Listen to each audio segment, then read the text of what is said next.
নগা টেঙাৰ আচাৰ বনাইছেনে আপোনালোকে? আচাৰৰ ভিতৰত মই ভাবোঁ টেঙা আচাৰৰ ভিতৰত আটাইতকৈ সোৱাদ লগা হয়। মই আগতে নগা টেঙা কেঁচাকৈ এনেকৈ খাইছিলোঁ, কিন্তু আচাৰ এইবাৰ প্ৰথম বনাই খালোঁ। ইমান যে বেছি সোৱাদ।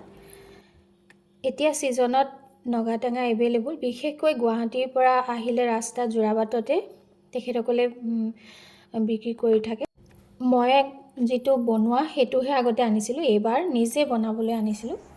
আৰু আপোনালোকক মই দেখুৱাওঁ কেনেকৈ মই বনাইছোঁ। প্ৰথমতে মই ধুই ল'লোঁ ভালকৈ নগা টেঙাখিনি, ধুই একেবাৰে ধুনীয়াকৈ টান ৰ'দত 2 ঘণ্টাৰ কাৰণে এয়া মই মেলি দিছোঁ ডলা এখনত। ইমান কোমল নগা টেঙাবিলাক, আৰু ইয়াৰ এটা বহুত পানী থাকে গাত। তাৰপিছত 2 ঘণ্টামানৰ পিছত এতিয়া এইখিনি ইয়াৰ গাৰ পানীটো প্ৰায় শুকাই গ'ল, শুকান নিচিনা হৈ গ'ল। সেই সময়তে মই ইয়াৰ আচল কামটো কৰিম, কাৰণ নহ'লে সোনকালে বেয়া হৈ যাব। নগা টেঙা যিহেতু বহুত পানী থাকে আৰু কোমল হয়। এতিয়া এইখিনি বাউল এটালে মই দি লৈছোঁ ডলাখনৰ পৰা। এতিয়া ইয়াত মই প্ৰথমতে ভিনেগাৰ দিম, নিমখ হালধি সকলোবিলাক দি সানি ল'ম, নহ'লে কি হ'ব নগা টেঙা সোনকালে বেয়া হৈ যায়। নিমখ হালধি আৰু ভিনেগাৰ।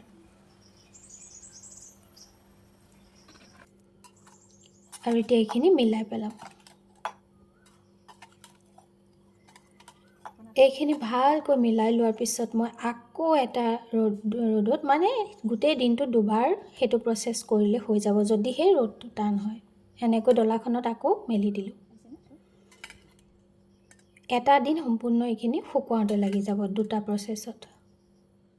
তেতিয়াহে নগা টেঙাখিনি বহুত দিনলৈ ভালে থাকে। এনেকৈ এতিয়া এই ডলাখন মই আকৌ সেই একে পদ্ধতিৰে দি দিম। আপোনালোকে নগা টেঙাৰ আচাৰ বনাই খাইছেনে বাৰু? মোক কমেণ্ট কৰি জনাবলৈ নাপাহৰিব। আৰু সদায় ৰিকুৱেষ্ট কৰাৰ দৰে যদি ভিডিঅ'বোৰ ভাল লাগে লাইক কমেণ্ট কৰি মোক অনুপ্ৰাণিত কৰিবলৈ নাপাহৰিব দেই। এতিয়া আপোনালোকৰ সৈতে মই পিছৰ দিনাহে মিলিম। এয়া এটা দিন পূৰা শুকুৱাৰ পিছত এইখিনি নিমখ হালধি আৰু ভিনেগাৰ দি মই শুকুৱাই ল'লোঁ।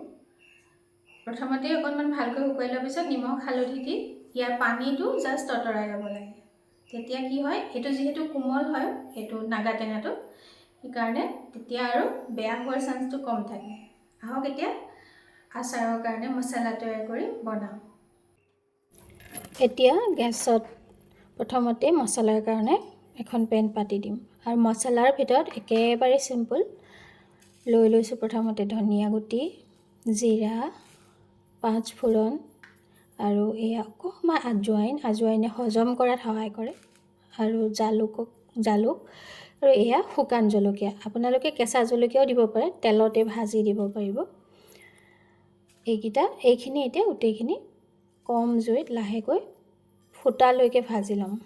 মছলা ভাজোঁতে সেইটো মন কৰিব লাগিব, বেছিকৈ ভাজিলে আচাৰ তিতা হয়। আৰু এতিয়া শুকান মিক্সি জাৰটো তেনেকৈ পিচি লৈছোঁ দেই। নগা টেঙাৰ যিটো সোৱাদ হয় নহয়, টেঙাৰ যিটো সোৱাদ যে গৰমৰ দিনত দালি অকণমানৰ সৈতে আচাৰকণৰ সৈতেও আপোনালোকে ভাত খাব পাৰিব, বৰ ভাল লাগে খাই। এটা আচাৰী টেষ্ট এনেও আছে নগা টেঙাত। এতিয়া হৈ গ'ল মছলা পিছা। আন এখন কেৰাহী এতিয়া মই গেছত পাতি লৈছোঁ।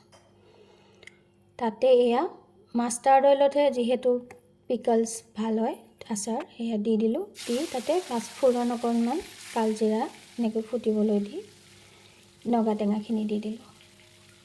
লাল মিৰ্চ পাউডাৰ অলপ দি দিছোঁ। আপোনালোকে শুকান জলকীয়াও পিচি ল'ব পাৰে। আৰু সেয়া কি দিলোঁ জানেনে? নিমখটো আগতে দিয়া হৈছে, সেয়া চেনি অকণমান দিছোঁ। এইটো একেবাৰে অপশ্যনেল। যিসকলে খুব বেছি টেঙাকৈ খাই ভাল পায় দি দিব। মই টেঙাকৈয়ে বনাইছোঁ, মিঠাকৈ বনোৱা নাই, কিন্তু চেনি অকণমান দি দিলে আৰু এটা এক্সট্ৰা টেষ্ট ওলায়, ট্ৰাই কৰি চাব পাৰে। তাৰপিছত এই মছলাখিনি দি দিলোঁ। এইটো সময়ত গেছৰ ফ্লেমটো ল' ৰাখিয়েই অকণমান সময় মই জাষ্ট ভাজিম, একেবাৰে অফ কৰিও নিদিওঁ। এনেকৈ অলপ সময় জাষ্ট, খুব বেছি 2 মিনিট ধৰক। এই 2 মিনিট সময় এনেকৈ ভালকৈ ভাজিলোঁ। ইমান বেছি ছফ্ট হয়, অলপ আপডাল কৰি বনাবলগীয়া হয় নগা টেঙাটো। আৰু এয়া এটা বাউললৈ কাঢ়ি ল'লোঁ ঠাণ্ডা কৰিবৰ কাৰণে। আৰু এতিয়াহে এই কাঁচৰ বৈয়ামটোত ভৰাম, আৰু 4-5টা দিন ভালকৈ ৰ'দত দি দিব, একেবাৰে যিমান দিনলৈ খাই থাকিব পাৰে, কাৰণ ভিনেগাৰ দিয়ে শুকুওৱা হৈছে। যদি ভাল লাগে ৰেচিপিটো বনাই চাব আৰু লাইক কমেণ্ট এটা কৰি জনাব।